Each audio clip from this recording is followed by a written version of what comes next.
Good morning, warm, welcome back. So I hope you can hear well and translation is working. We're just waiting for the Portuguese translation. Just needs to unmute.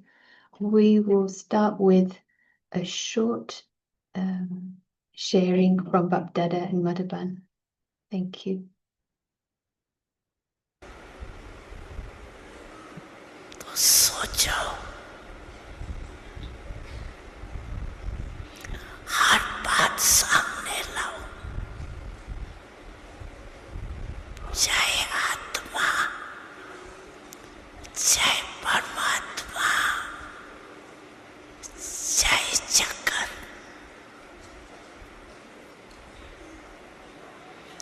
सभी को अनुभव मूर्त कहाँ तक बने हैं।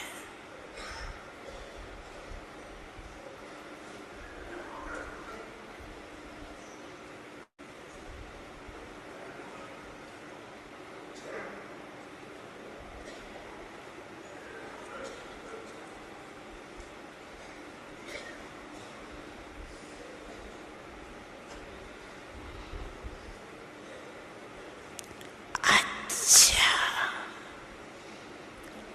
अभी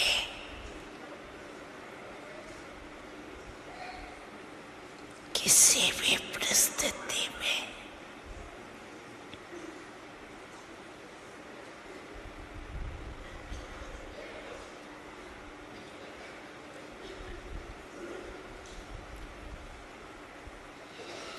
स्वस्थिति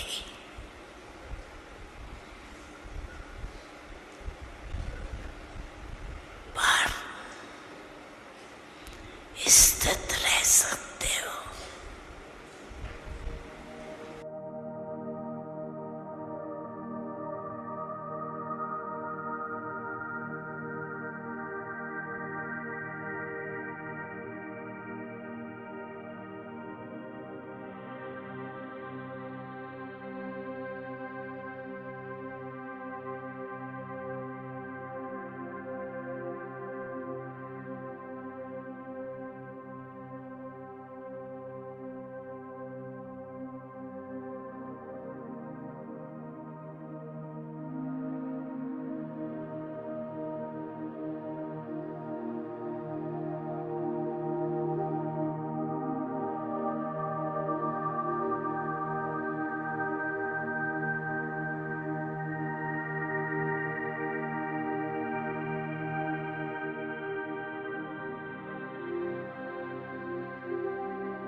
अच्छा,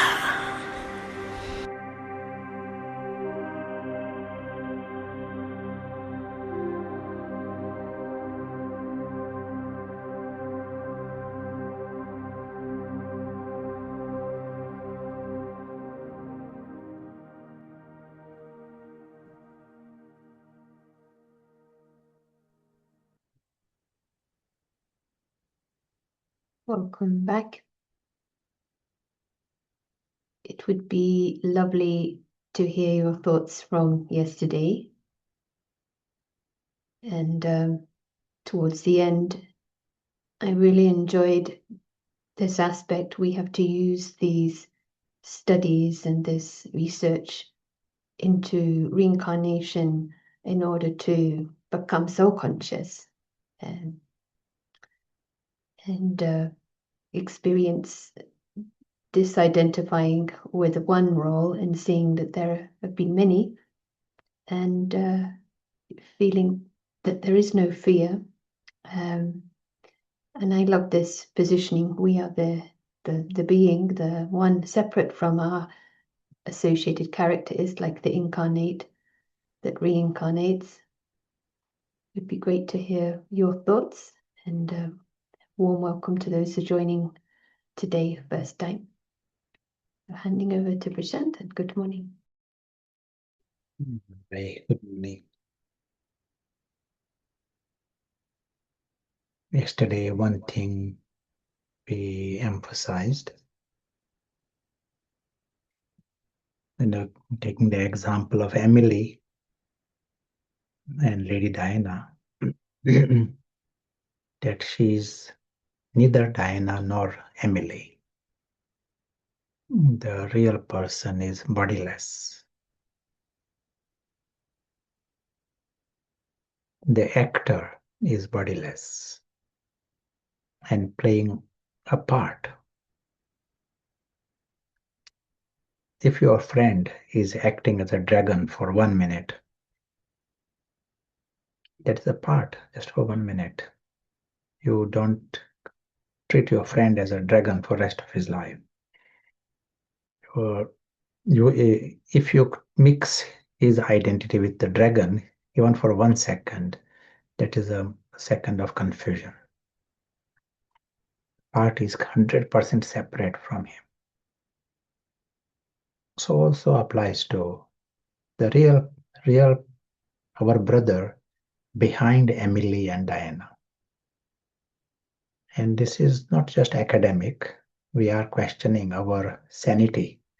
Are we thinking clearly?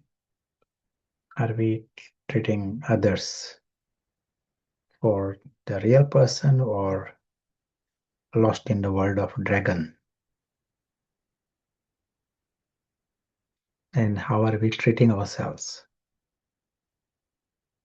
And understand that we ourselves are, at this moment, the invisible actors, the invisible observers of this theater.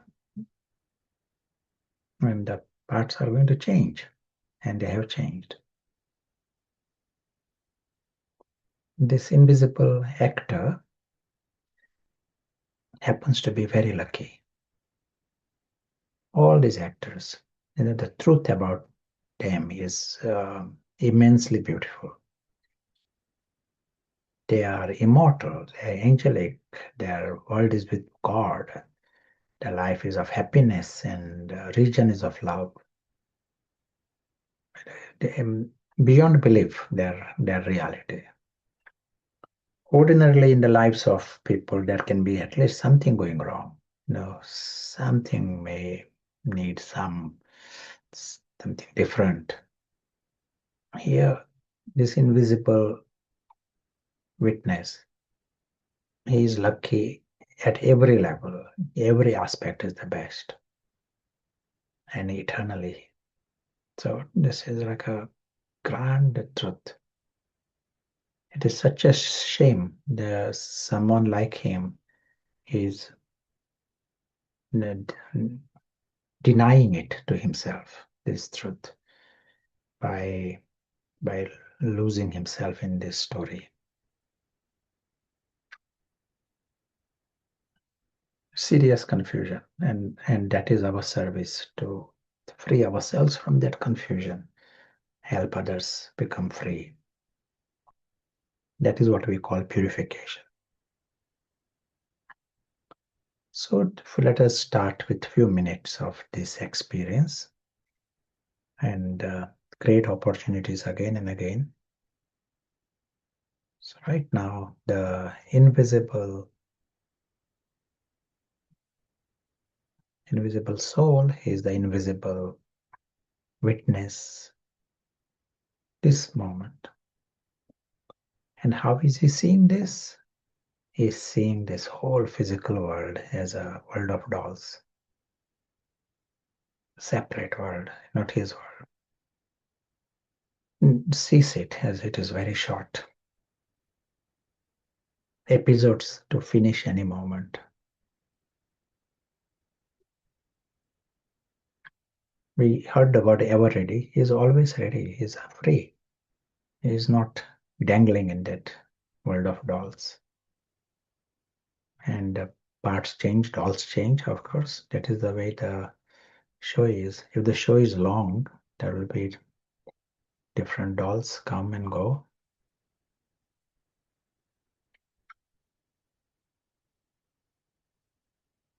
Invisible witness is the invisible traveler, is also the invisible prince. His life is with the King of Kings, life with God. He is worthy to be loved by God. And he is aware that his family, everyone is noble and divine. Because this is a Ravan-free region. Immensely lovely, childlike and godlike.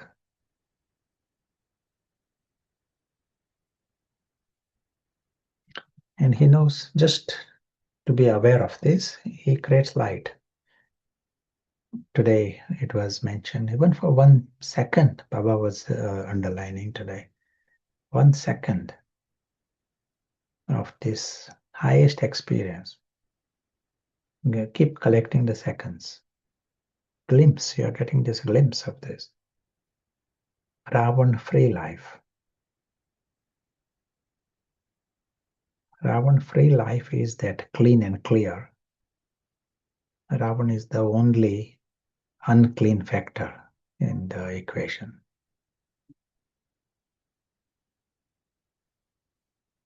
And this invisible witness, the moment he steps out of this world of dolls, he stops Ravan. Ravan's field of action is that world of dolls. What a neat method to gain this big victory. Just see the world of dolls and step out of it.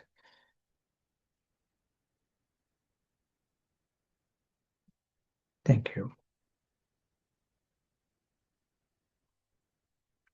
Yesterday we saw some cases about the reincarnation. We mentioned about the research center in Virginia, USA.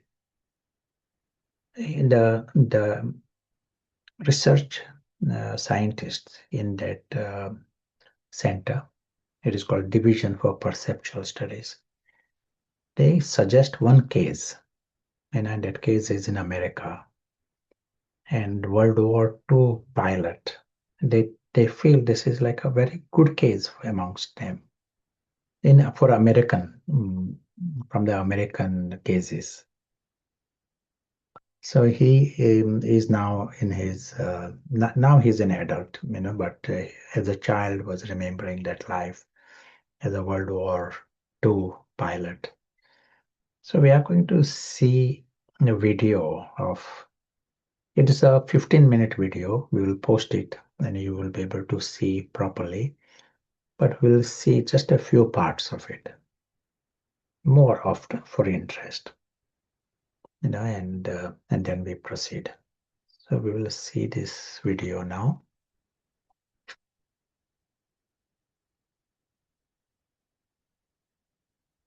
Evidence that should satisfy both sides of the soul debate. His case offers proof that the soul is real, that it can be reincarnated, and that science can study it. At the University of Virginia, a group of psychiatrists use science to unlock the secrets of reincarnation. Since the 1960s, the Division of Perceptual Studies has been collecting cases of children who claim past life memories. They now have files on 2,500 children. Well, I think what the research shows is that for people who are open to considering the possibility that there is evidence that consciousness at times can exist separately from a functioning brain. So in the cases of these children's reports, if you look at the best cases, they provide evidence that at times there can be this carryover of memories and emotions that seem carried over from one life and continue on in another. May 2000, Lafayette, Louisiana. A mother awakens to hear the screams of her 2-year-old son. He was laying on his back, and he was kicking his feet up like this and pounding his fists like this, just kicking and screaming at the top of his lungs. Andrea Leininger cannot soothe her baby James. Eventually, he falls back to sleep. She thinks the nightmare is over, but really, it is just beginning. Then the next night he had another one, and it was the exact same thing, the same exact kicking motion. And the more he had it, the more bizarre it became because it was so specific and so repetitive. This marked the start of one of the best documented cases of possible reincarnation in history. Today, James Leininger is 12.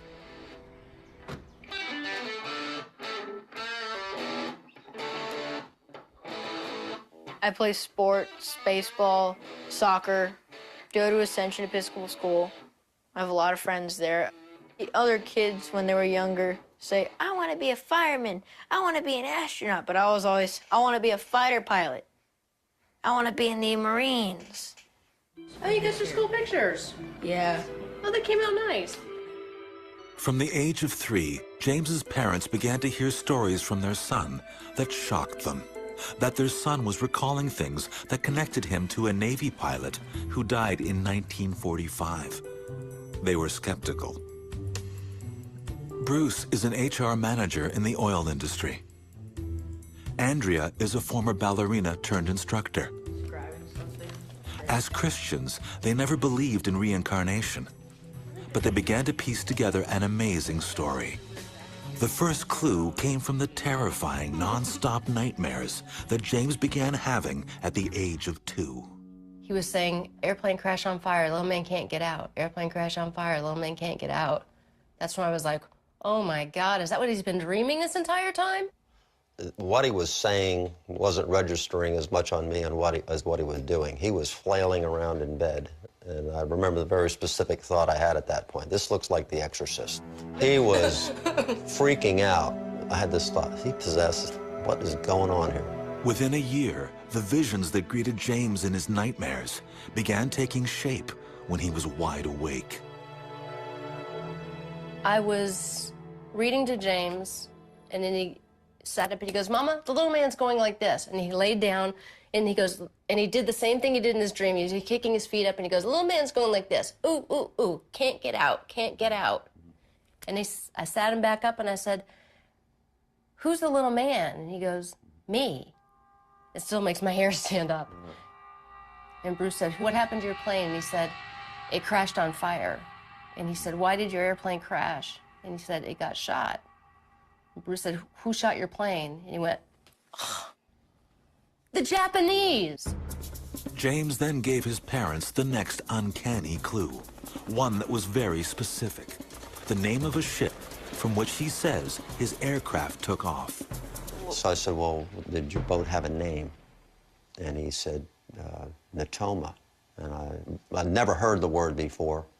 And I went down the hall and got onto the computer and Googled it. And down around hit 300, all there was this thing, Natoma Bay, CVE 62.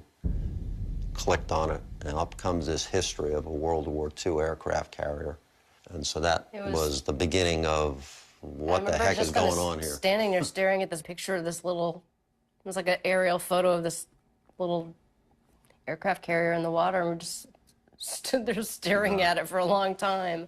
I had no answers. You know, how could he know this? How could he know a person? How could he know a ship?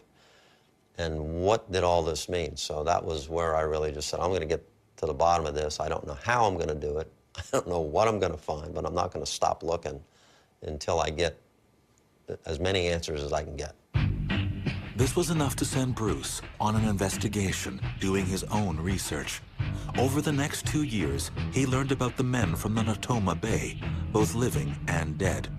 And James kept giving his parents additional, tantalizing, eerie clues.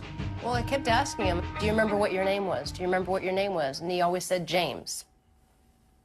And I thought, well, he's 2, he's confused. He thinks I'm asking him what his name is. Then, James started drawing. That was one of my mission things. The mission thing, you remember that? Yeah. That's one of my favorite ones. The same thing, over and over. Like a movie, compressed all into one frame. An air battle. Flak. A plane on fire. And his signature, James 3. So one day I was in the kitchen, I was washing dishes, James had breakfast, and he had an airplane, he was just flying around like this, and he goes, Mama, before I was born, I was a pilot, and my airplane got shot in the engine and crashed in the water, and that's how I died. And I was just froze. It was such a bizarre thing to say, but it was just that matter of fact. There was no drama, there was no emotion to it. At 3, James started pretending to be a pilot, with an attention to detail that astonished his father.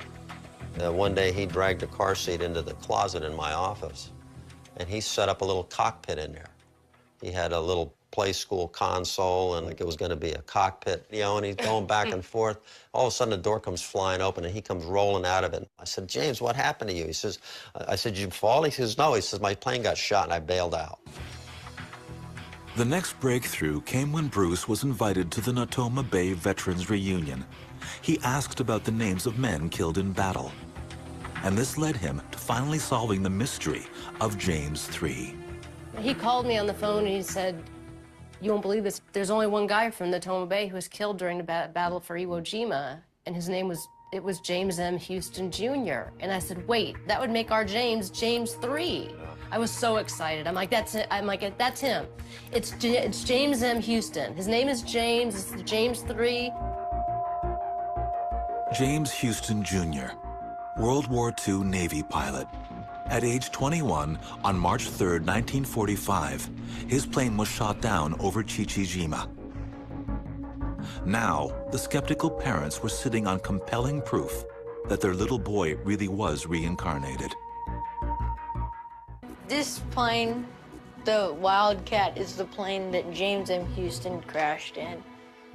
And he was a test pilot for the Corsair. And he would test fly those off of carriers. The F-18 is the plane I want to fly when I grow up.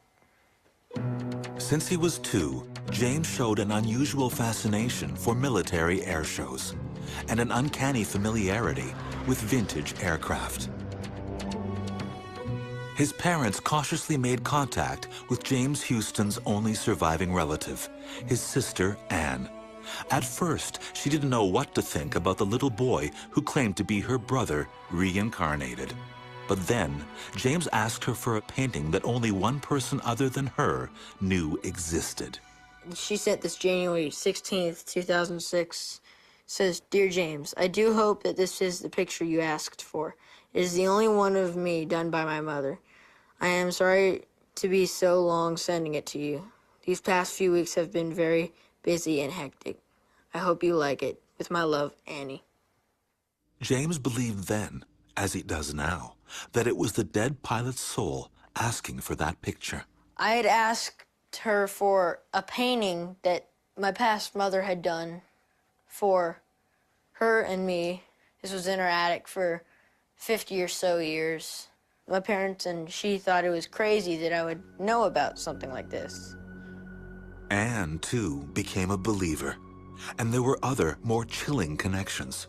James had 3 G.I. Joes he named Billy, Walter, and Leon, names his parents thought were strange for a boy to choose. Bruce is like, hey, James, what are you going to name your G.I. Joe? And he's just playing, he goes, Walter. And so we were like, Walter? Bruce goes, how come you named your G.I. Joes Billy, Walter, and Leon? And he goes, because that's who met me when I got to heaven. And it was one of those moments where like the blood drained out of our face and we just kind of walked backwards. Bruce went in the office, I went in the office, we closed the door. He's in there going through papers like this. I'm like, what are you looking for? What are you looking for? He finds this piece of paper and he's like, and he says, Billy Peeler, Walter Devlin, and Leon Connor were all in the same squadron as James Houston. I was like, when did they die? Did they die before? He's throwing papers around, pulls out another sheet, and he looked at the dates of death, and they all died before James Houston died. They all flew with him. Although James's dad remained skeptical that reincarnation might really be possible, what happened next was uncanny. So we're cleaning up the yard. He's playing in the leaves. I said, I just love you to bits. And he goes, well, he said, I knew you'd be a good daddy when I picked you. And I said, what? And he said, well, when I found you and Mommy, I knew you would be good parents.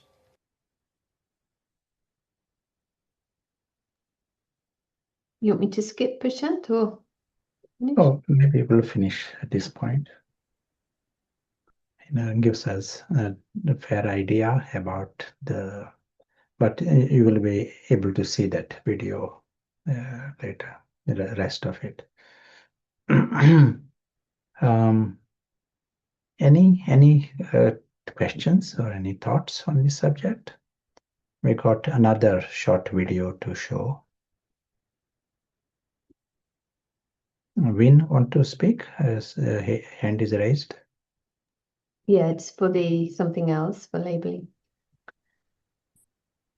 I'm sure there are many questions. Well, one has come up. Where was the soul for all those years in between? Yeah, as we said yesterday, Ian Stevenson felt that there could be another life in between, which they don't remember. He makes a general statement about this. Or they could be in a state of silence, and that phenomena does exist, and he calls it disembodied existence. And that is the way it is, and it appears to be a long time, but in this case, yes.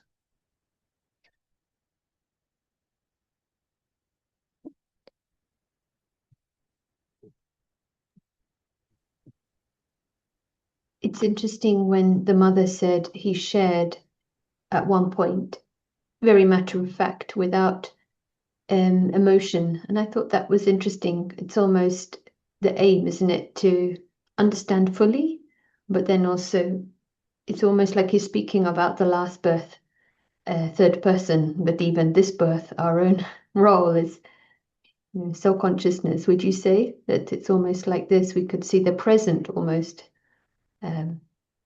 with this kind of freedom. Yes, yeah. They are able to detach from this birth and this whole thing more easily. But they are attached to the other life, that is the thing, not necessarily soul conscious. Our aim would be to step behind this life also and understand there is the invisible actor, and actor is more important than the temporary role that we play.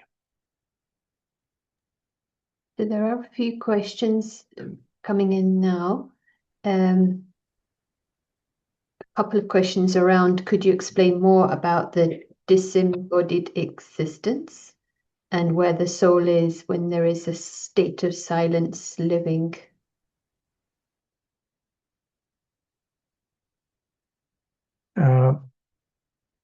And certainly it is not the soul world.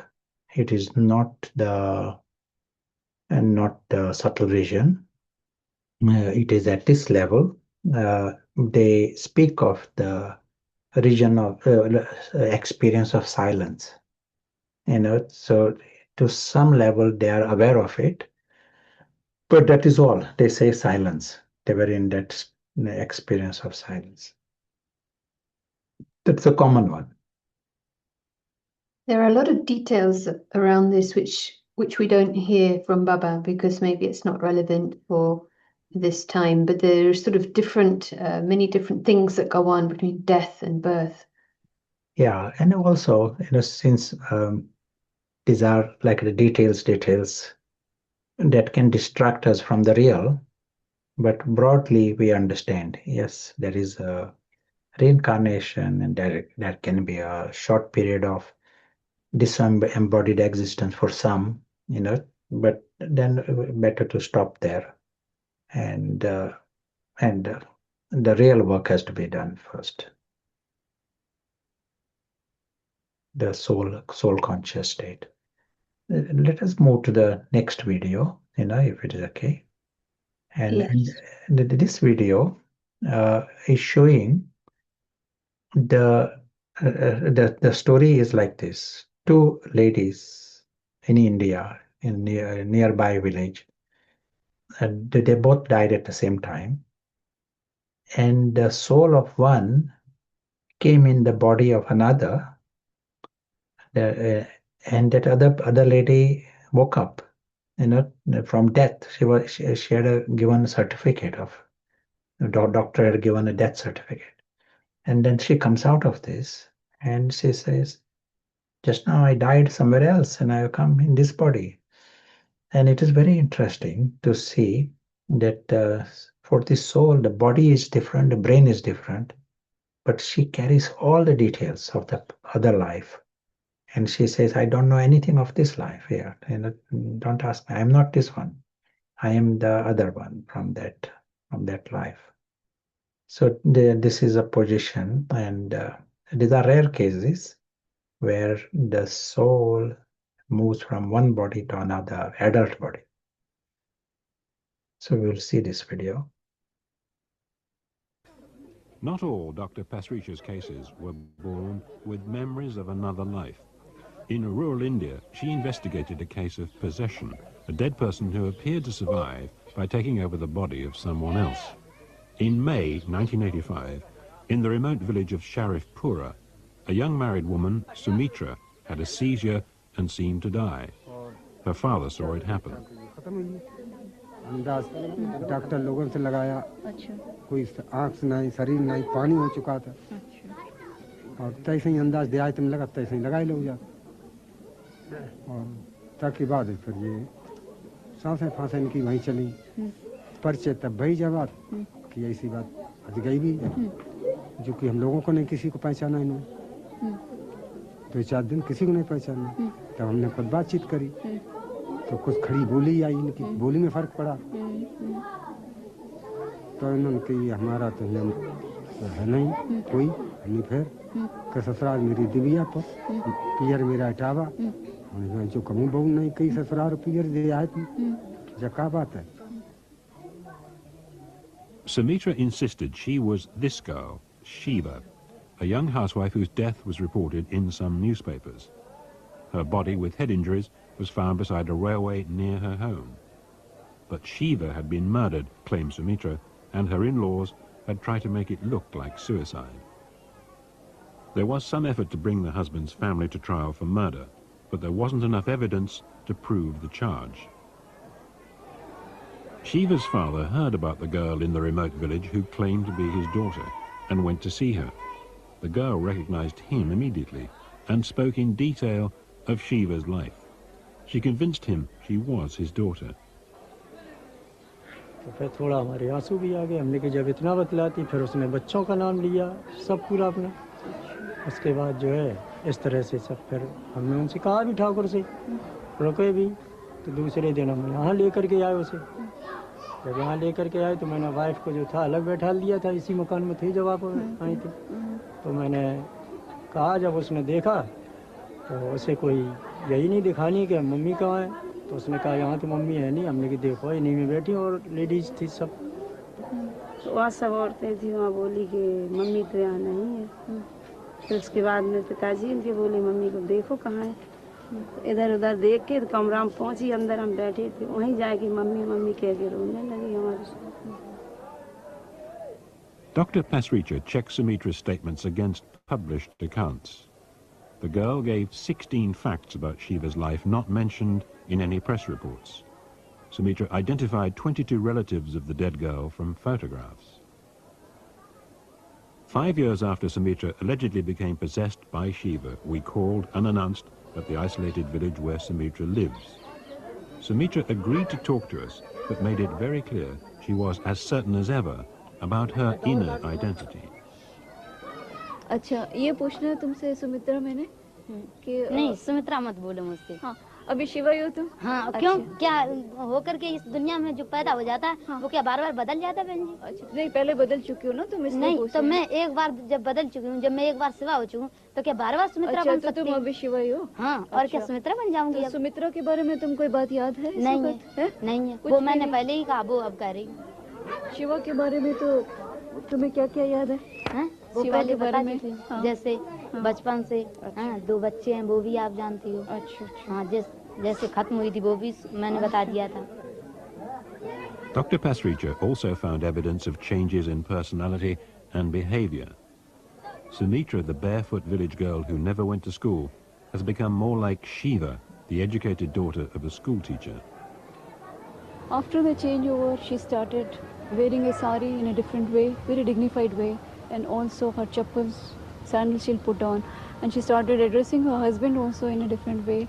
Earlier she used to call him by his sister's name, so and so's brother. Then she started calling him in a very sophisticated way, and also she started writing. Before the changeover, she could not do anything, means she could barely read and write. But after the changeover, she could write sentences and she could speak also. I mean, she could read written Hindi. Dr. Pasricha and her colleagues recognize that where reincarnation is taken seriously, people often have a more tolerant view.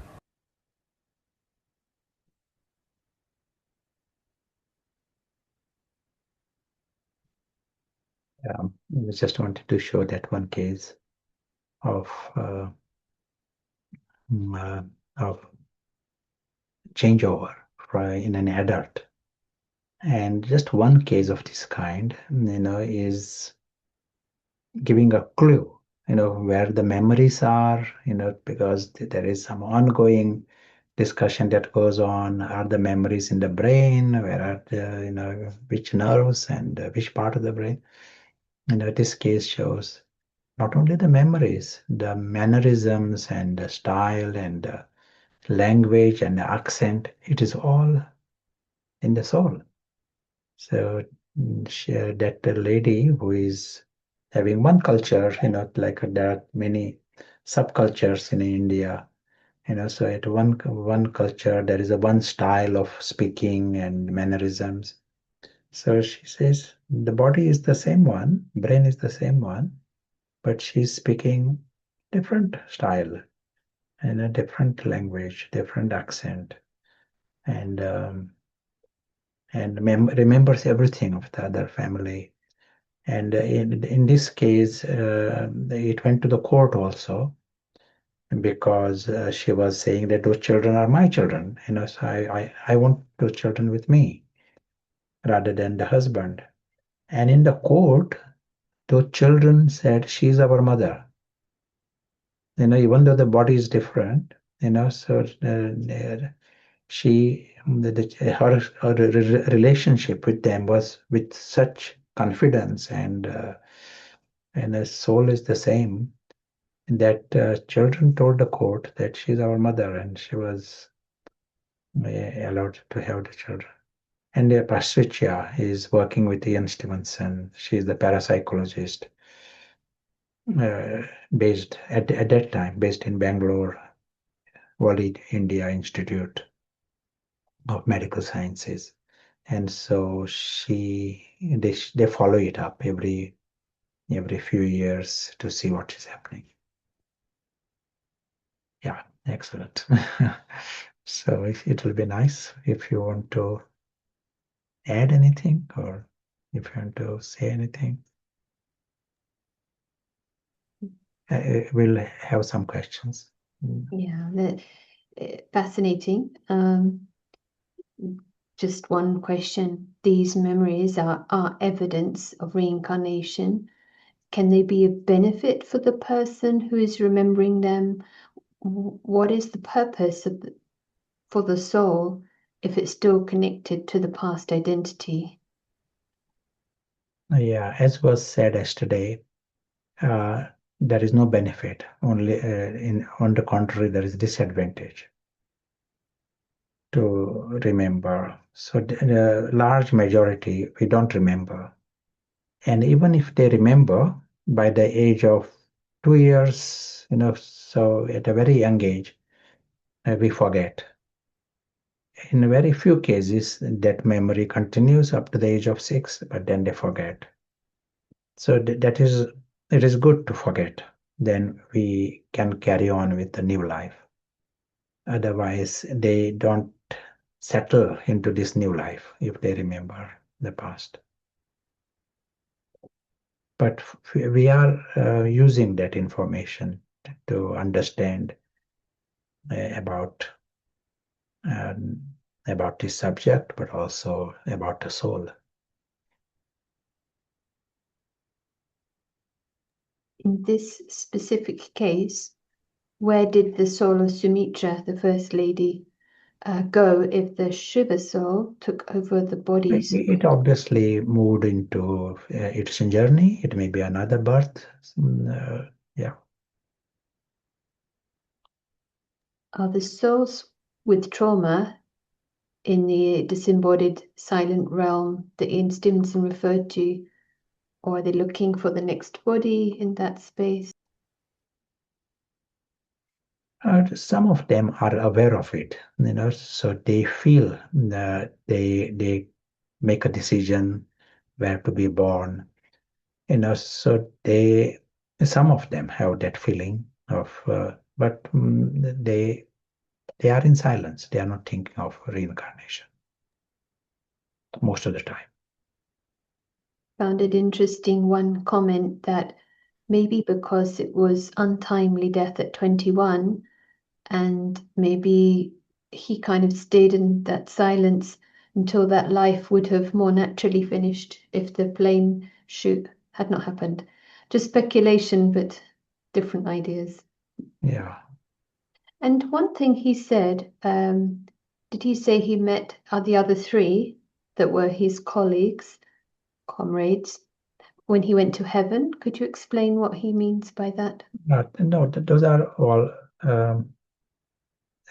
But he remembers the names of the people who worked with him before, and they did exist with the names. And one of his friend from the past life, he was alive even. So that other person tells, about James, the pilot, and he was alive. Yeah. What's the difference between an incarnation and an avatar? Different words, they are used with different meaning, maybe the same.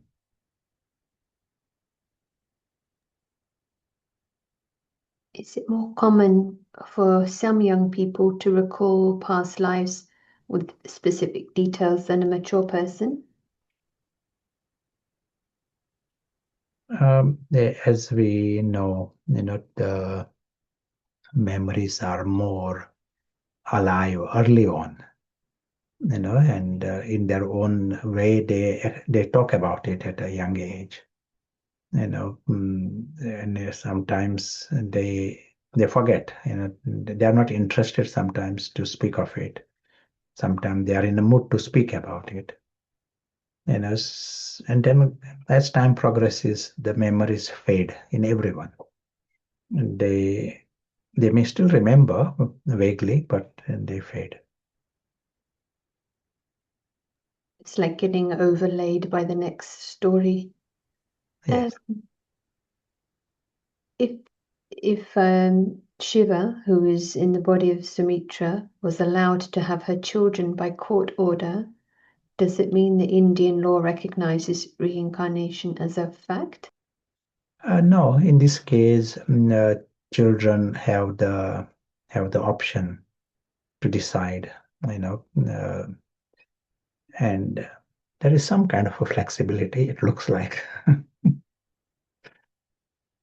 they will not rule that out. This word comes up in India a lot for me as a virtue, every which way. Now we're getting into realm of devilish spirits. I don't know if this is a topic, but there's a couple of questions. Is there such a thing as entities that invade a living person, or a devilish spirit talking or treating them in a bad manner and using them for their purpose? In Ravan's kingdom, anything is possible. Ravan is devilish, and to souls who are with body consciousness, you see, leave aside the possessions, but you see people here, you just need to read the newspapers and see what is happening. It is the same souls. It is the same souls living the body, and they are without body, and so anything is possible. Don't rule out. Maybe we'll go to the next video, and because time is short, and or you can ask if there is one question, and then we'll go to the video. Well, it's is the character, the personality a soul has, is it like a creation designed by unfinished experiences of the soul? The characters are characters, in the drama, but what the soul experiences inside, it is based upon the past.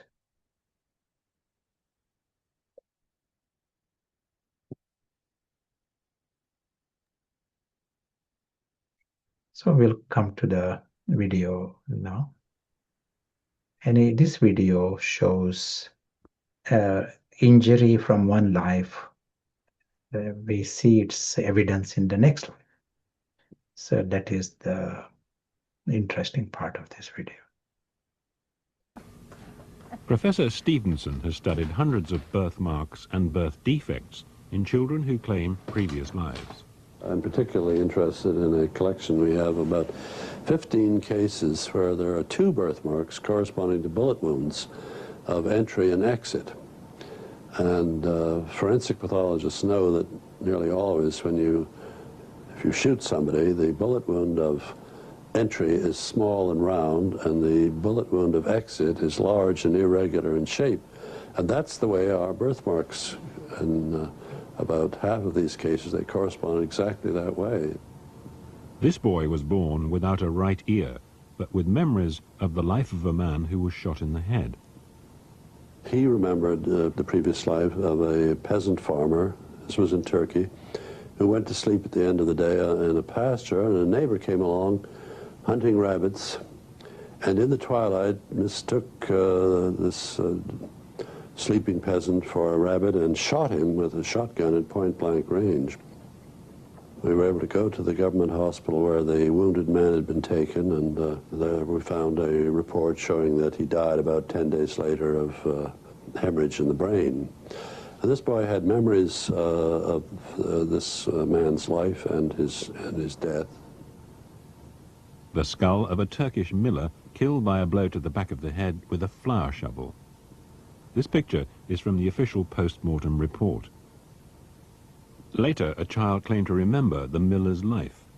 The boy had a misshapen skull. Violent death occurs frequently in Stevenson's best cases.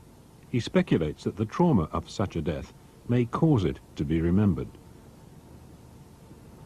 This Burmese man recalled a previous life as a notorious bandit who was captured and executed for murder. The hanging was bungled, so that he had to be hanged twice. And the subject, who had the memories of this brigand, was born with a almost absent lower jaw. His mandible was exceedingly small, and his mouth was very narrow and tight, so that he really can only take liquid food, and he can't open his mouth. But birth defects of the kinds that we have in these cases are uncommon, and they're not the sort that you find in the textbooks of birth defects, the monographs, with rare exceptions. A few of them are, but most of them are not.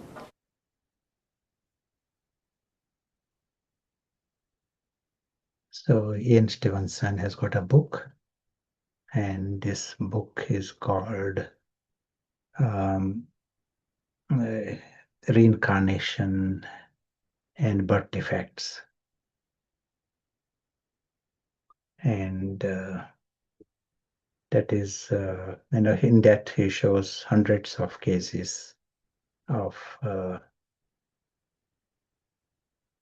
So I'm going to show this in a little discussion on this, how this injury from one life can be seen in a completely different body, in hundreds of cases of all kinds, including someone was shot in the chest through the heart, and in the next life, it was a policeman who was shot in Chicago, and a girl born in Chicago, and she remembers the life of the policeman, and she had to be operated on the heart because there was a hole in the heart.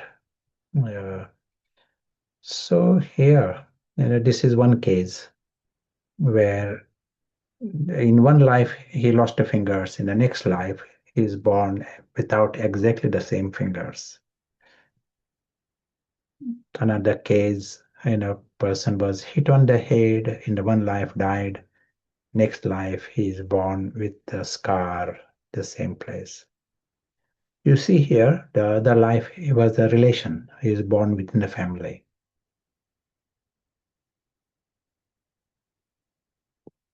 Here also something similar. There was a ulcer. Sometimes some ulcers don't heal, like diabetic ulcers, usually on the leg or toe, in this case toe. And then in the next life, he has got a malformation of the nail, same area, born with that.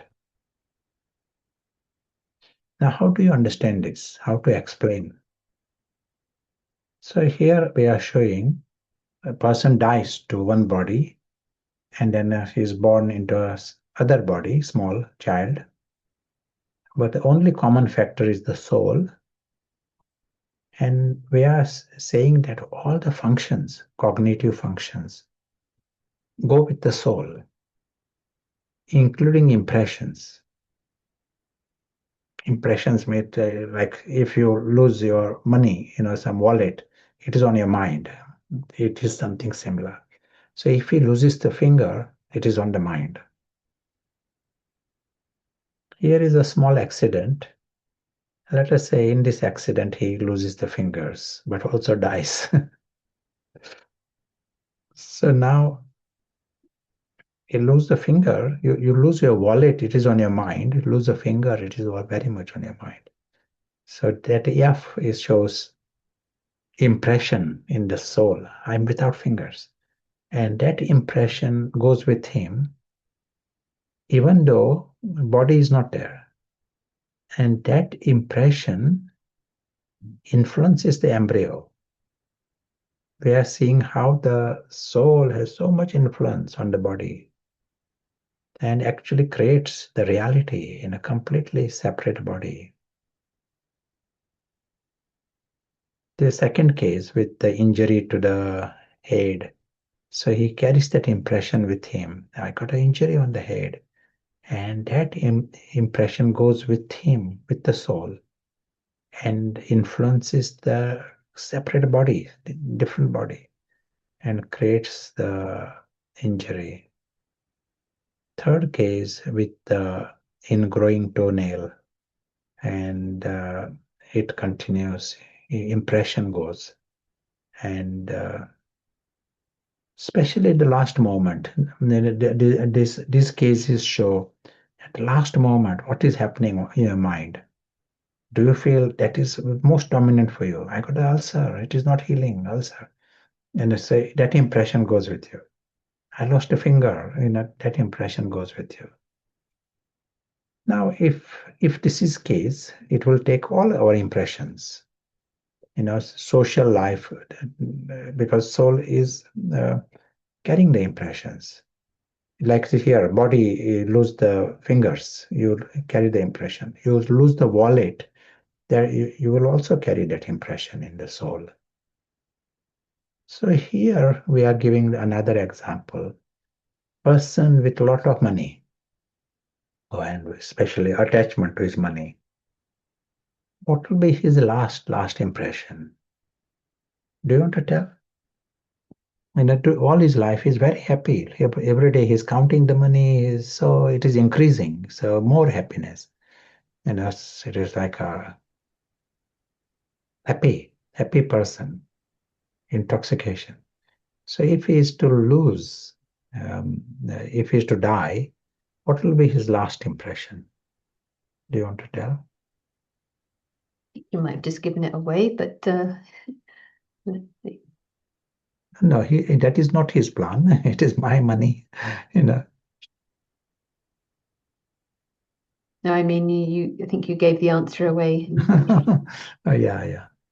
Maybe losing it. Yeah, the last impression will be, I lost it. Because he's going in one direction, money is in another place. Can't take the money with him. So last impression is that I am unlucky. I lost all my money. Sometimes it happens, in one country, some dictator, he says, some people have to just leave the country. Otherwise, you risk your life. If you stay here, you risk your life. So they just go. And they don't say, wow, I had all this money, for 40 years. It is all in the bank. That is, I had a good life, 40 years. I'm going now without a penny. They don't say that amazing. Thank you for this 40 years. They say I am losing all my money. Last impression is I'm unlucky. I'm a loser. I'm poor. And that impression, poor, that goes with you. And that impression will influence the future life.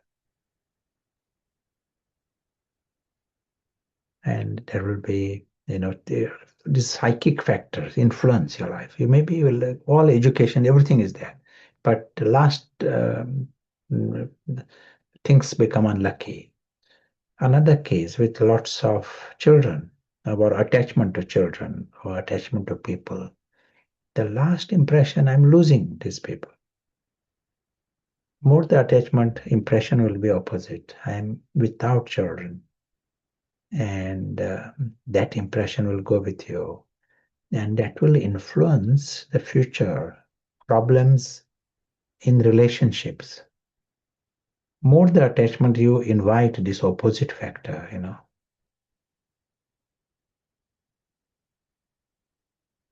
Bit of a situation. Relationship problems. You're running after someone you desperately want, and either they are having difficulty in having children, or children want to run away. Some situation.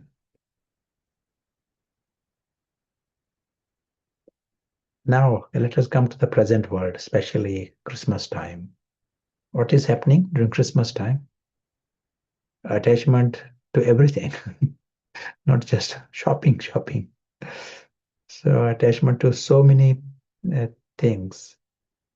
This is my gift and my pot and my this and my house and my dog. So death means you have got everything to lose, all round loss. It is not just I'm losing money. I'm losing everything. Everything I worked for my life, it is going. And you are carrying those impressions. I'm loser, lost everything. And these kind of impressions, if someone is born with this, it is like the different omens, what Baba says, omens of Saturn, difficult life. Born with that, and this is exactly what people are doing at the moment. And this is what Baba has been drawing attention. Superficially, it is all party, but if you go a little bit deeper, Baba can see what are you doing? You are creating such impression. This all glamour, and it is for a few days, and it's going to go. And what will remain with you are the impressions of loss. And those impressions of loss, you will have to spend the next life with this misfortune. And like almost given a penalty in the court. Some people have a life imprisonment like that. So here your life is in some kind of a misfortune.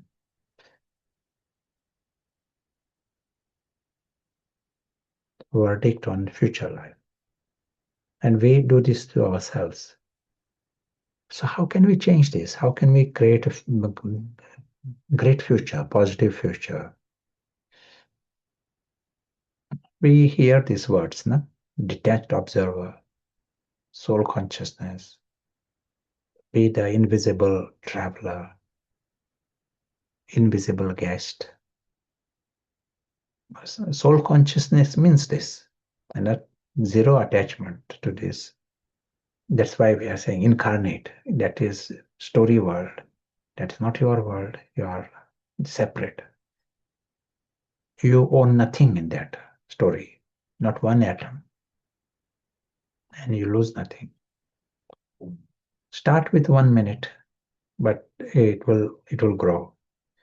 In the Murli today, Baba was saying 1 second. What an amazing thing! I said even 1 second, quality second. Great. Start with that. But start the process, and not just words, but experience it. And let the soul, invisible soul, says, not one atom of this world belongs to me. Owns nothing and can lose nothing. And so, at the time of death, what does happen? He has lost nothing. And he got nothing to lose, because he didn't own anything in the first place. So feeling of fullness continues with him. Fullness goes with him. And that influences the future. Future is of fortune and fullness, which is a good news. Some simple attention, minimum attention, and what happens without spirituality, you lead a superficial life. But it also means you are ignoring the something that is really important. Here you are paying attention to deeper factors. What is happening at a root level.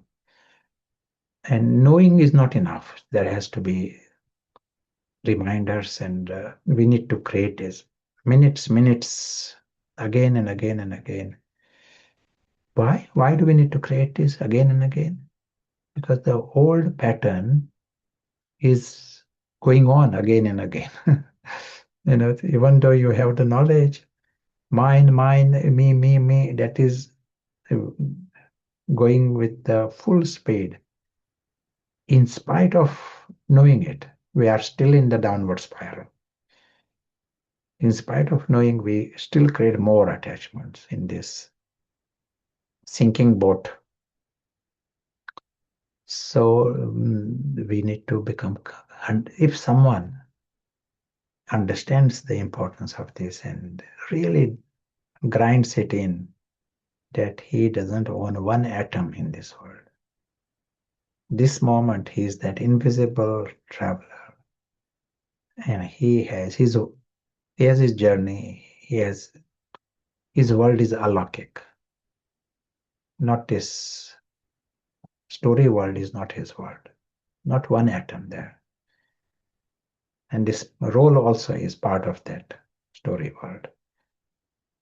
Then he creates these impressions. They are noble impressions.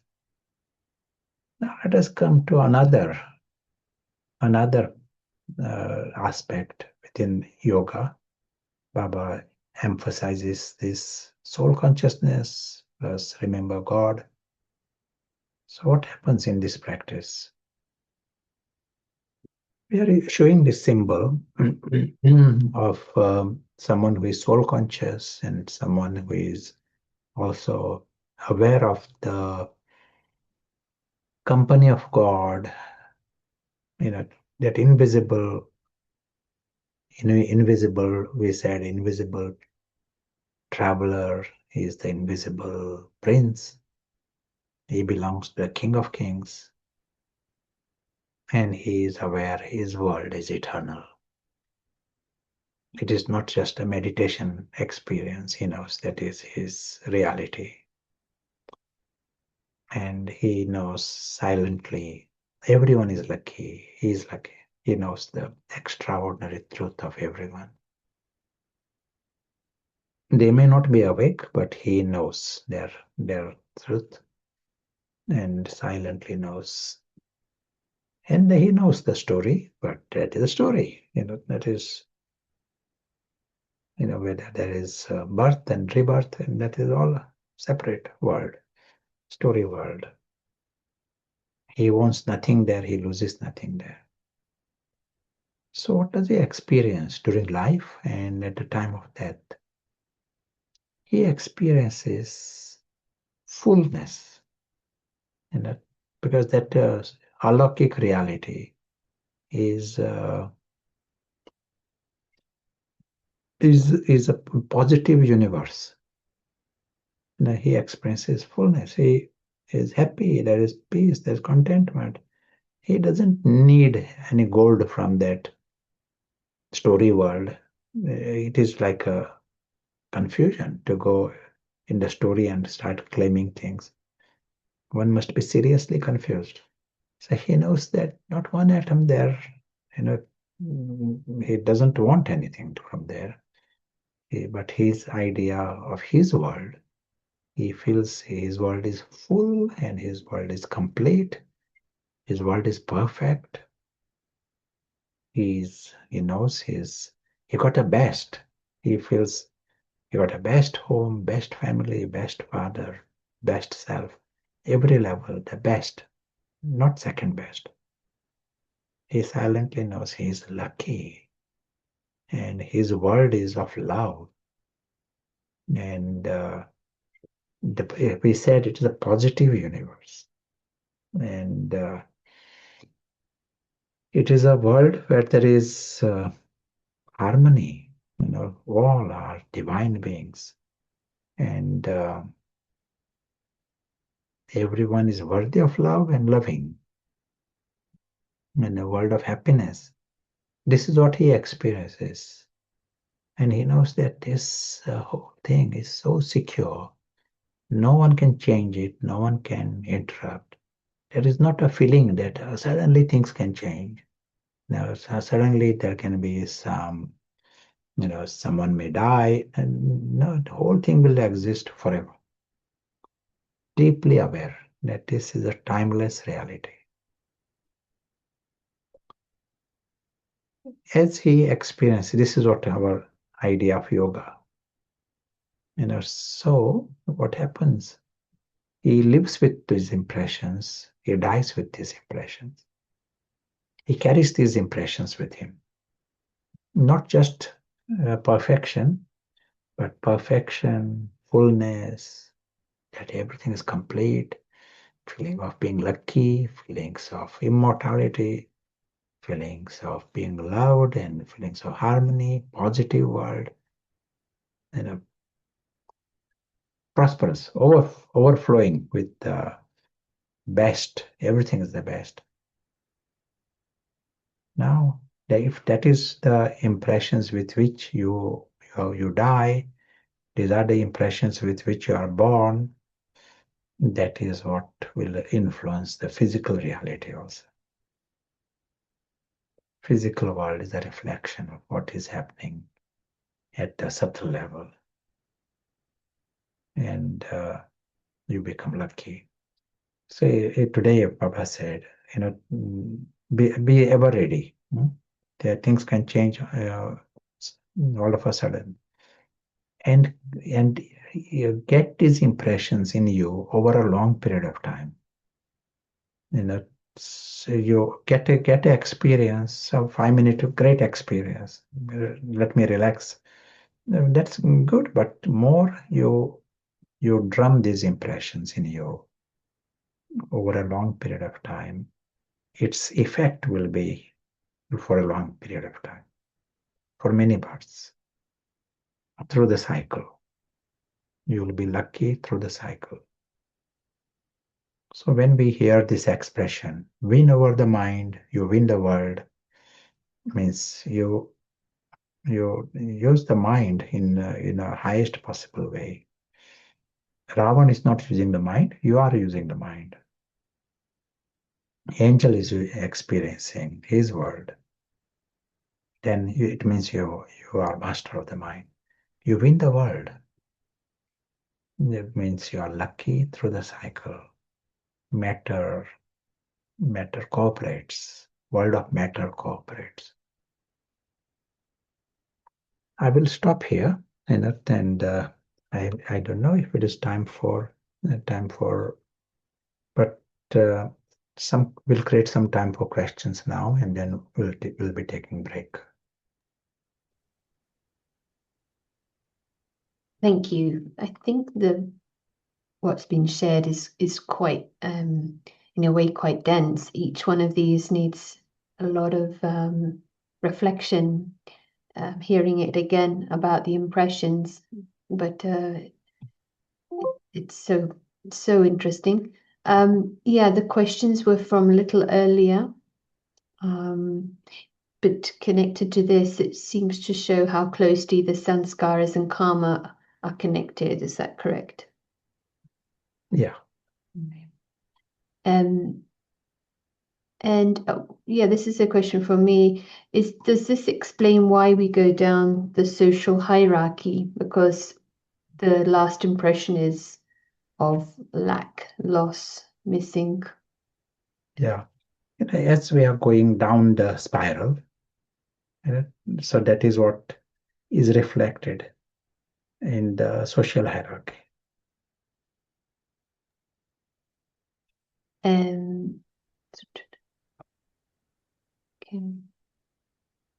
He could be born in a poor family, but if the impressions are rich, he could feel he's rich. Is that possible too?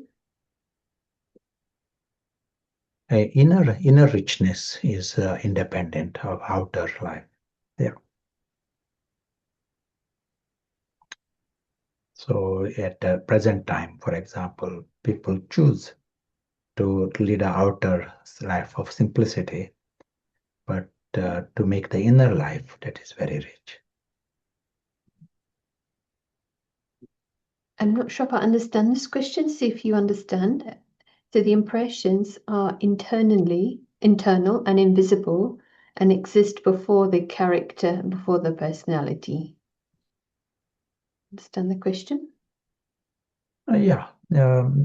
Yes. So is there a question there? I think you could say yes if you. It's almost like it's more independent. Impressions are independent. It is in the soul. Yes, I agree. One question from earlier. Could you explain? This may be a translation. This is from Spanish, but it says here, please explain the method for escaping the physical world of dolls, whether escaping is the word meant or not.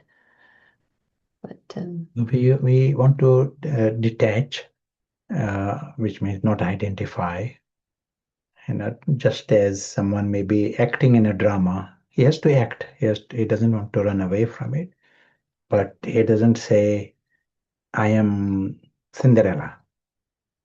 He's playing the part, but internally he remains free.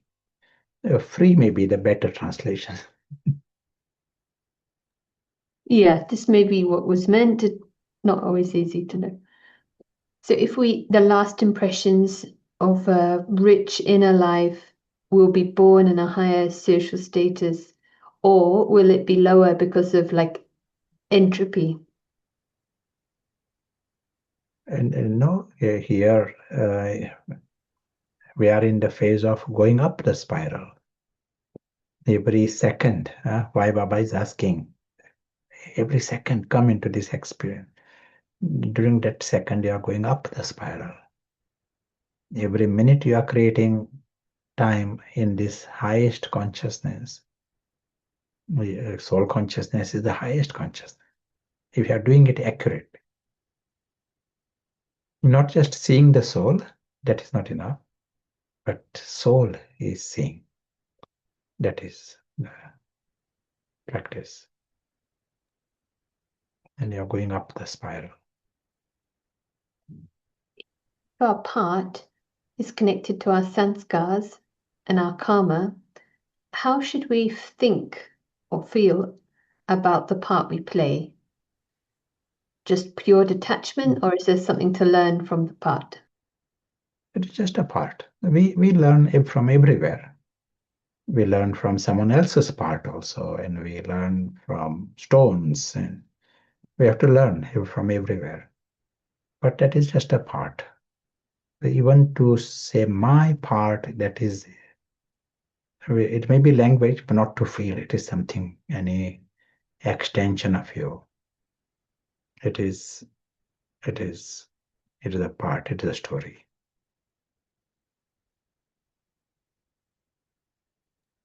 Quite a thing to grapple with. Maybe it's like an artist makes a painting and the painting exists, but it doesn't represent them. Is it a bit like that? Yeah. Is it more sensible to stay content and full in a simple role at work versus taking a promotion to a more stressful role? Is the aim to live simply with minimum obligations? Each situation is on its own, and when we have to discuss it locally, each situation is individual. It's not necessarily necessary to step away. It depends on the role. Yeah. But one thing is sure, at the present time, at whatever free time we have, if they use that time for spiritual progress, if they are making use of the time to go up the spiral, yoga, if there is an emphasis on the yoga side, then he is very, very lucky. And then he automatically will choose the outer life also in the right way, so that he can use the time in a right way, mind also in the right way.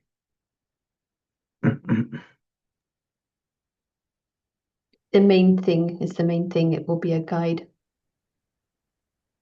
So we're acknowledging the further questions, and maybe it's a good time for rooms. And do you want to pose a question that might help aid the discussion to start?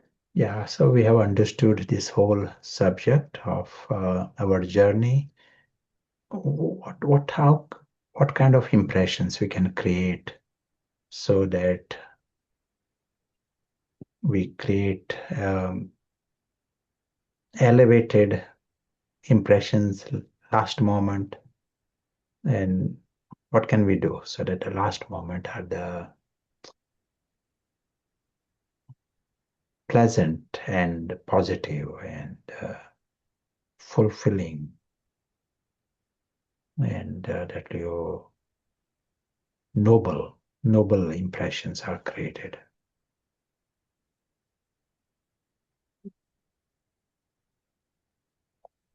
Okay, so before Heather presses the button, maybe we could create a few moments on that question. It's a very beautiful, reflective question. So perhaps we create a moment, and then after that, we'll open up, and I'll signal to Heather. So let's just have this little time to think before we start the rooms. So put the question in the chat.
Enjoy the discussion. We'll meet after 10 minutes. Thank you.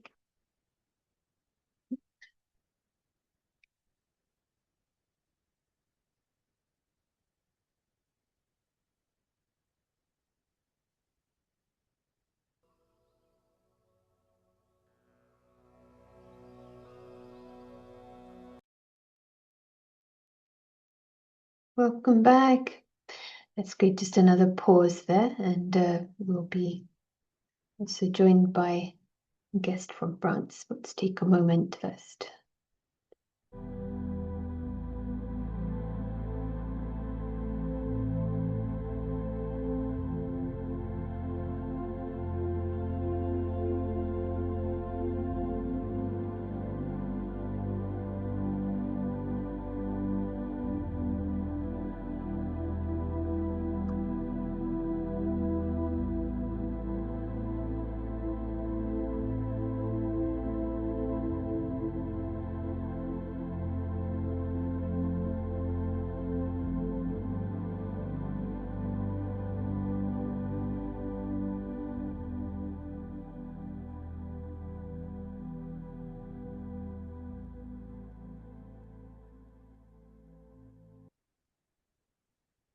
Thank you. So it'll be very nice opportunity to welcome in Brother Hervé, whose background is a specialist doctor based in Paris. So, Om Shanti and good afternoon. Lovely to hear from you. Om Shanti. Good morning to everyone. So I think everything has been shared about this topic, but I would just add that it's important to have an aim and an objective to, in order to, for the last moment, to have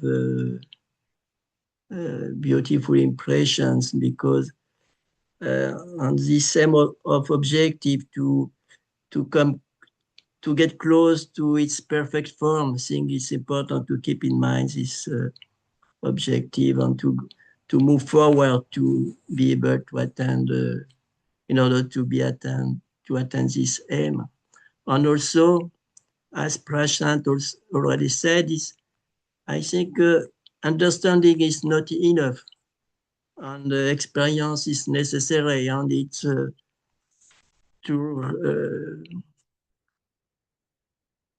to attain our true natural nature, and it's the purpose of the spiritual drill that Baba proposed in the video we watched yesterday.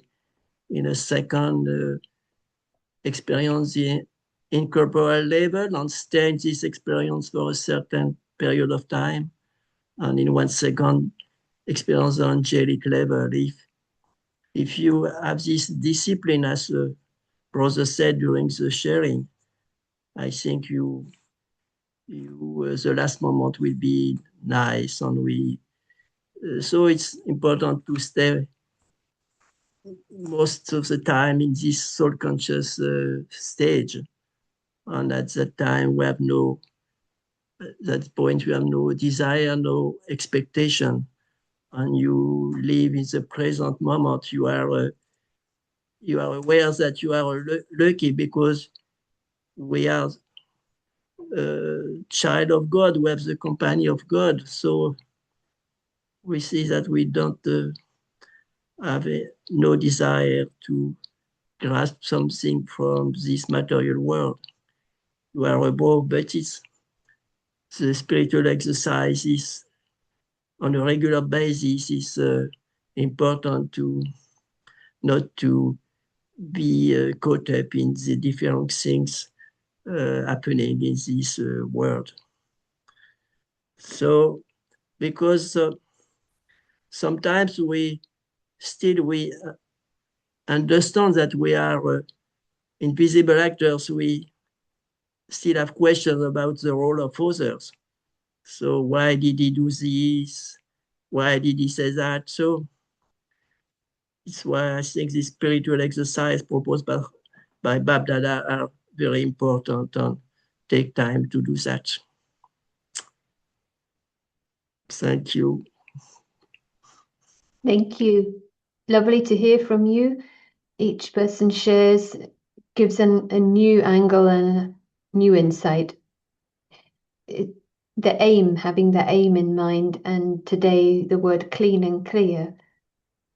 So it gives that focus, but also that beauty. You are painting the picture of this, the beauty of the soul, and that's also the inspiration, isn't it? This, what is possible. Thank you so much. And, welcome back to present also, and acknowledging the questions from earlier. Thank you.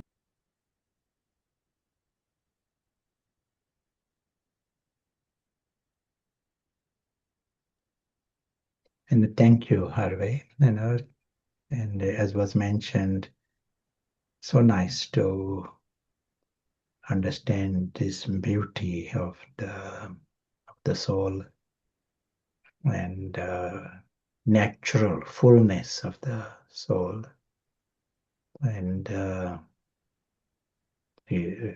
eternal bond with the supreme friend, and everything is the best. It is such a strange situation. Everything is the best forever, and they all are, worrying about nothing. There is no reason for them to worry. It is a temporary story, but they go and they worry. This is like the biggest paradox of the present time. All are immortal, but everyone is worrying about death.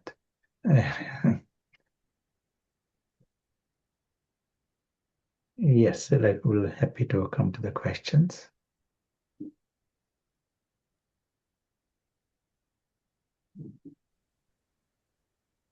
Okay, just seeing where to start.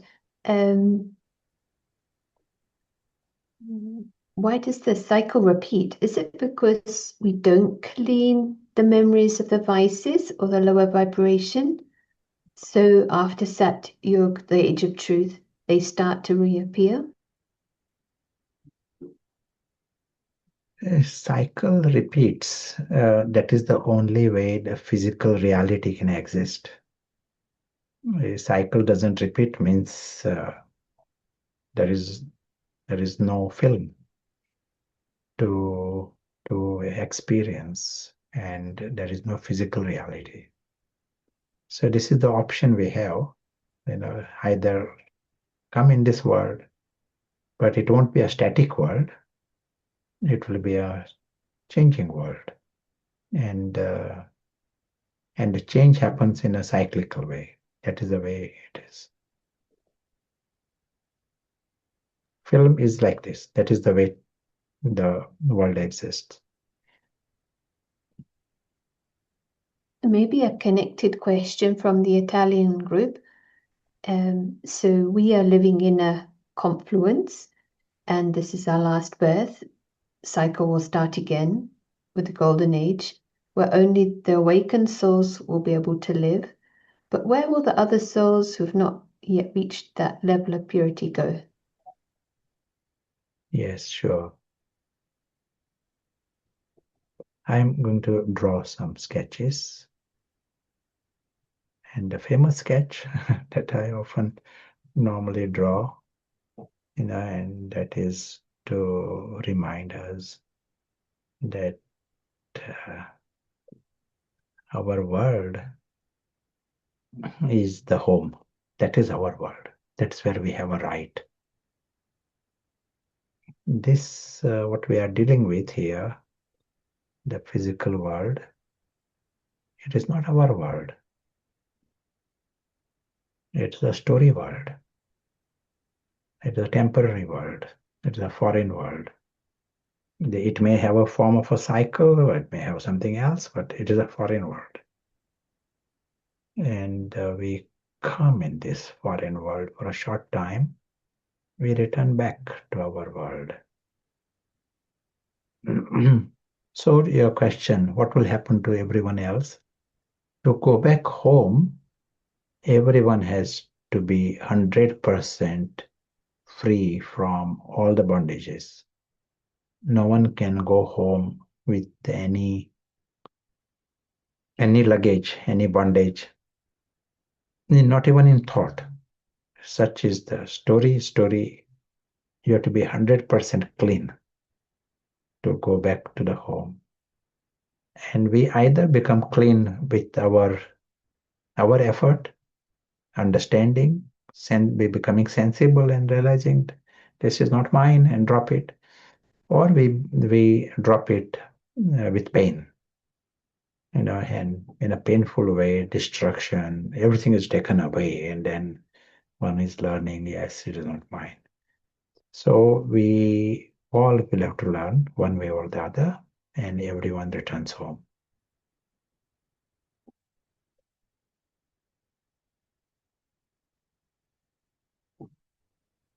Yeah, thank you. Hope that helps. So another question. The expression is die alive. So the old programming, we die alive to our past Lokic life, worldly life, but still others, and also we ourselves keep remembering and treating ourselves as we were. So how to let go of this identification?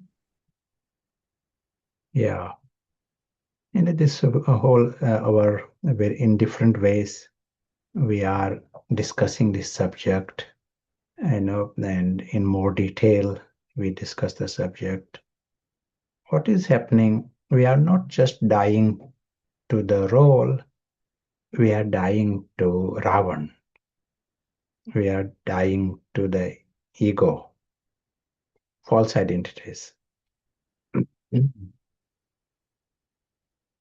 I would like to remind that angelic soul, and even as we are talking, try and experience also for all of us. So here is the angelic soul, angelic prince, and he is also the invisible witness. He has got his complete world. That's why we are talking about fullness and perfection and his world of immortality and sweetness. Beautiful. So he himself is beautiful. His world is beautiful. Forever. Such is his truth. And he just flying past that story world. In the story, this gathering, everything is happening in that story world. And invisible prince is just flying past this world. And as he's flying past, he's associated, but there is no reason he should create any claims there, mine or any desires or desperations. That is a foreign world. He knows it. That too, it's a story. Now Ravan is the embodiment of madness, complete full ignorance. He is coming in this foreign world, coming in this story world, doesn't realize it is a story. He is busy from the first second, he is busy building fences, putting the label mine, claiming things, want to build empire there in a foreign world. He gets kicked out, he screams, but he can never change his attitude. He comes again, want to claim more. And ego is, he goes to the level, he starts thinking that the one doll in that foreign world is me. It is that kind of ignorance. Ravan is that embodiment of ignorance, embodiment of bondage. Me, I, my, that is all Ravan's language. So when this language is used, die a living death, we want to die to Ravan. We are very happy to be in the story. There is no problem there. Happy to be in the body also. But Ravan is the one that has to die. Ordinarily, what happens with the death of a person? The body dies, but Ravan continues. Ravan and his department, everything continues. Those tendencies continue from one life to the next. That's why the downward spiral. So here our success is how to remove Ravan with wisdom, with knowledge and yoga. And as you are doing that, that is, you are going up the spiral.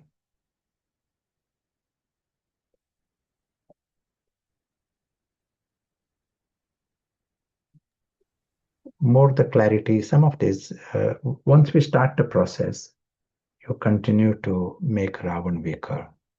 Ravan is very dominant in the environment of darkness. You create the environment of clarity, Ravan shrinks.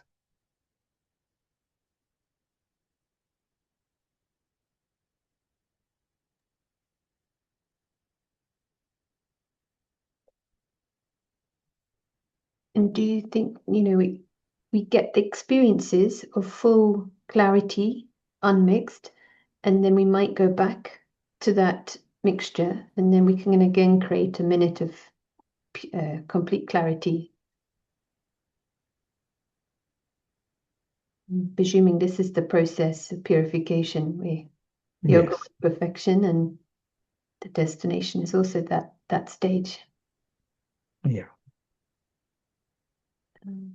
Someone is asking, the souls that are not incarnated, that are in other dimensions, do they also go with Baba and the rest of the souls home? It sounds like a different model. Any comments on other dimensions? Like there are some people who might think there may be civilization in some other planet, somewhere in some other galaxy. Even the astronomers, those who know about, they feel that universe is largely uninhabitable. Factors to have we may not know some, but largely it is inhabitable. We are very, very lucky. That is the statement made by many astronomy world. But some possibilities exist because world of expanse is enormous.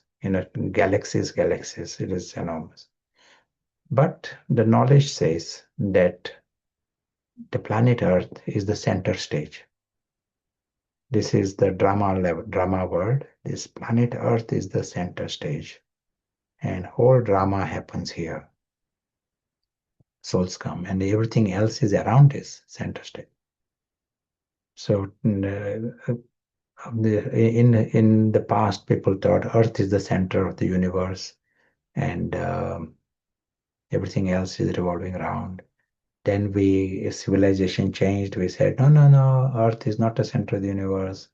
Even Earth goes around the sun, which is all true. But now seen from spiritual angle, the Earth is the central stage. Everything else is happening around this. We don't say that, we are not going into the direction of Earth is the center of the universe, but it is the central stage. Yeah, that's interesting. A practical question for someone who is in the last phase in one life. If they're in hospital, in this case, the hospital almost insisted on like morphine to manage the pain, but in this case, her mother wasn't experiencing pain, didn't need the drugs to calm it down. What are your feelings? What are your thoughts? Should we feel the pain, or should we be able to separate from the body enough to prepare for our journey onwards? If any time, during the life and also at the time of death, if a person can endure pain, that is the best thing, because that is the time of learning. Lots of our both social pain, physical pain, we should give a chance to endure, go through that experience, and see what you learn from that. We are saying that is a foreign world. Why should it be able to give me pain?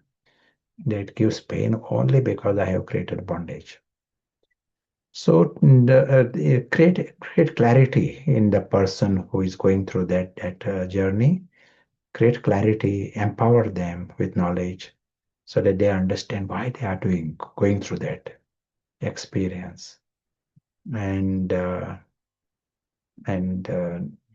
learn from that process. That is a great opportunity. Of course, if they can't manage it, endure it, and if they want to take any help, that is a different matter. Yeah. Yeah, thank you. Appreciate the question. I thought since the time is short, let us go in some experience. Yes. And then we will record the answers, other questions, we'll record the answers. Yeah. As always, just want to emphasize, and Hervé also emphasized, the experience. We understand the highest experience is when the invisible witness wakes up, avoiding the letter I. That letter I is polluted. That's why the invisible witness, invisible, it has nothing to do with Prashant. Invisible witness wakes up. He is the invisible actor, and he is the invisible traveler, completely separate to the story world. And he is the one who is very, very lucky, because he is from the family of God. Eternal bond of deep love, eternal love, worthy of love and worthy of belonging to God. Invisible witness is free from the story. And if anyone is free from the story, he is free from vices. We are experiencing his viceless, egoless, sorrowless state. That's why very lucky. He himself knows he is very lucky. He also knows everyone is lucky. When he becomes free from Ravan, what remains is life of happiness and contentment, fullness. He feels the perfection all around him.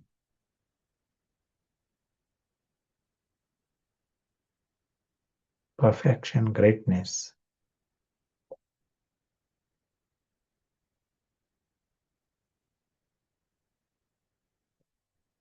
He also knows everyone is worthy of love.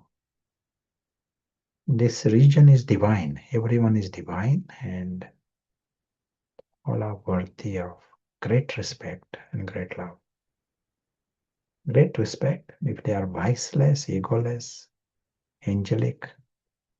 Of course, they are worthy of respect. They are worthy of love. They are harmless and fully innocent.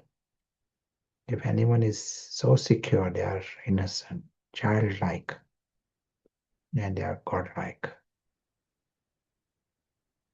That's why lovely, loving, they all are lucky. Invisible witness, he knows of this great dimension, alaukic dimension. He also knows of the great story and his association, loose association with the story. Knows he plays many parts. Everyone else, they all have that. This story is long, so there are many parts you have to play. But they are parts, they are part of the story. He may go in that story world as an incarnate. And by that we mean prophetic incarnate. To revive his invisible brothers. That is the task of his. Task of this invisible incarnate.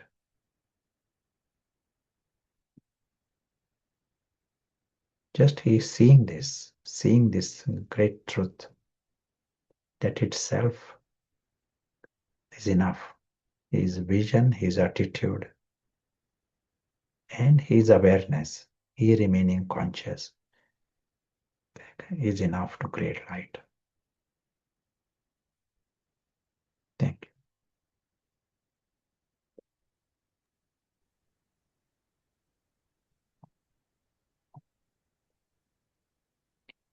Thank you.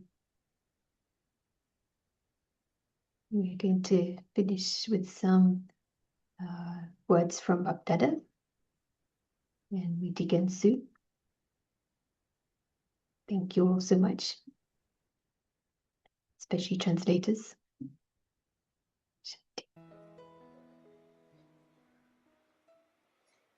अभी बाप दादा कौन सी drill कराने चाहते हैं?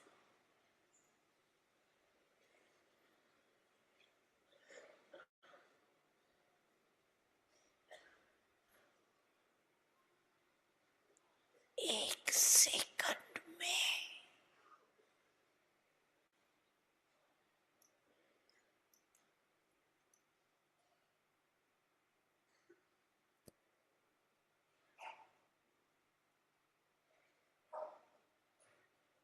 शांति की शक्ति स्वरूप बन जाओ.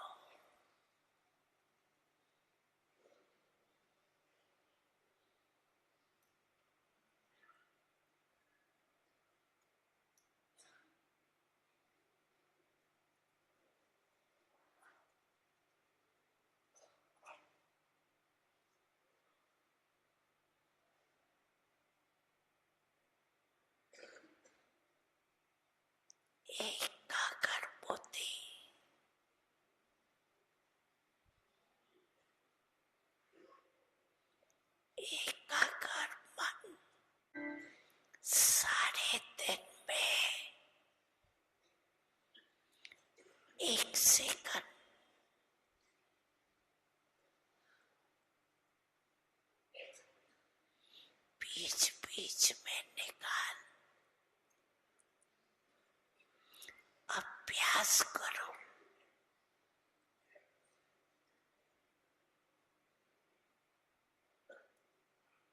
साइलेंस का संकल्प किया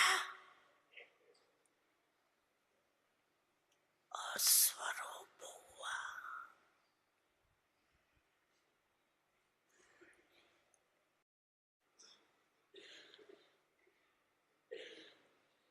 इसके लिए समय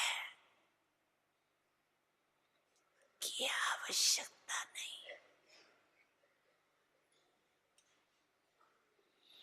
एक सेकंड का अभ्यास करो।